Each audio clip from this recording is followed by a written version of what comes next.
Ito yung araw ng performance ni Queen sa church or yung tinatawag namin na kids church, kung saan tinuturuan yung mga bata na magsayaw, kumanta at mag-perform, and yung performance nila na yun ino-offer kay God, na yung talent na yun ay hindi ibinigay para i-honor ang mundo, kundi i-honor si God through their talents. So, kung makikita ninyo, ayan yung mga bata na mga nagpo-perform.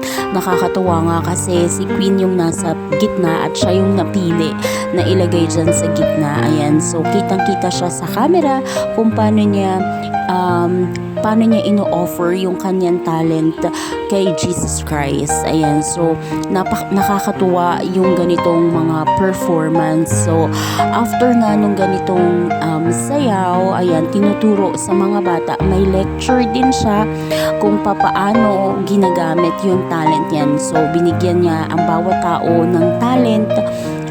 Isa-isa tayo na dapat gamitin natin yung talent na yun to honor our Creator. So, tinuturo yan sa church habang bata pa lang. Then, as they grow older, tama nilang gagamitin yung mga talent na ibinigay sa kanila. Ayun, so after nga ng performance, ayan, natapos na yung performance ni Queen, pero ito yung nakakatuwang part na nakikita ko yung dalawang anak ko na nagpupuri sa Panginoon. So after ng performance, merong praise and worship kung saan kumakanta ng papuri sa Diyos, and nakikita ko, nakakatuwa na nakikita na nagpa-praise yung mga bata sa Diyos. Ayan, so maraming araw na nakakainis dahil may mga araw na nakakapagod ng magsalita or magsaway sa kanila, and may time pa nga na nakakapagsalita tayo ng hindi maganda sa mga anak natin dahil na rin sa sobrang tigas ng ulo or sa sobrang kulit, ayan, or dala na rin ng pagod at sobrang galit natin sa kanila.